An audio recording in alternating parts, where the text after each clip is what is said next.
Well, Moses had a lot to say to the Israelites as they stood at the bank of the Jordan River.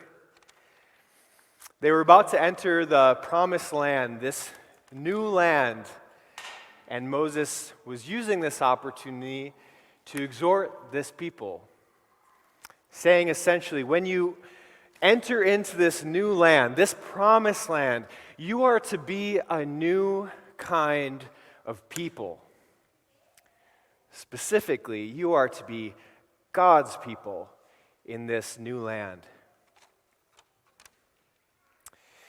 The book of Deuteronomy captures this whole scene in Moses' speech, and page after page after page in this book, you see ways in which the Israelites are to be a new kind of people, and what seems almost on repeat, over and over and over, for just how they were to be a new kind of people is this. They were to be a people who taught their children about their God. That's how they were to honor God in this new land. That's how they were to bring up the generations after them. They would be a people who taught their children about their God, about all the things that they had seen and heard of God. Moses exhorted, make them known to your children and to your children's children, Deuteronomy 4. Of the laws God communicated to them, Moses commanded, they shall be on your heart, and you shall teach them diligently to your children. You shall talk when you sit in your house, when you walk by the way, when you lie down, and when you rise, Deuteronomy 6. Of the words of their God, Moses said, you shall write them on the doorposts of your house and on your gates, that your days and the days of your children may be multiplied in the land, Deuteronomy 11.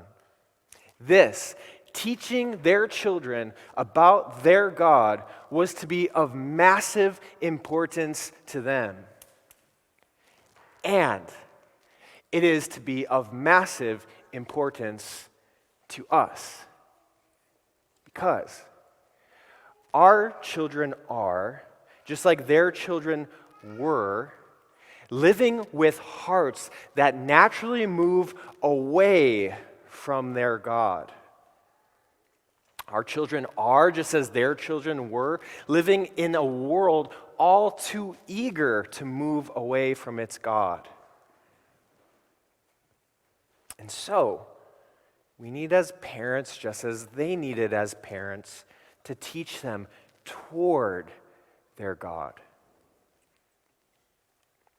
Teach them diligently. Make His word known to them. Write His words on our walls, on our doors. Pump His words through our speakers. Keep them flowing frequently from our lips. Make their world one that is rich in the reality of who our God is. I know you're tired, and I am tired, but we need to pray and ask God for the grace to do this because our children's souls are worth our effort. And know that you're not alone in this effort. It's our desire as a church to encourage and come alongside you as you do this. So beginning next week, we'll be providing a curriculum for you as parents to use toward this end. More on that will be explained in an email actually coming out tomorrow. But for now, please know we are praying to God on your behalf, asking that He would give you the grace to teach your children about their glorious and worthy God. And so, Father, in this moment, as we look forward to the times in which we'll teach our children, we also look backward. I look backward to the times when we've neglected to teach our children, or maybe we've even taught them false things about our God. We don't look back in worldly grief, which causes guilt and condemnation and death, but we do look back with a godly grief, which produces repentance that leads to salvation without regret. We look back with this good, godly grief on all the other ways that we've fallen short. We've sinned, we have missed the mark this last week. Look back on these things now in this time of quiet confession.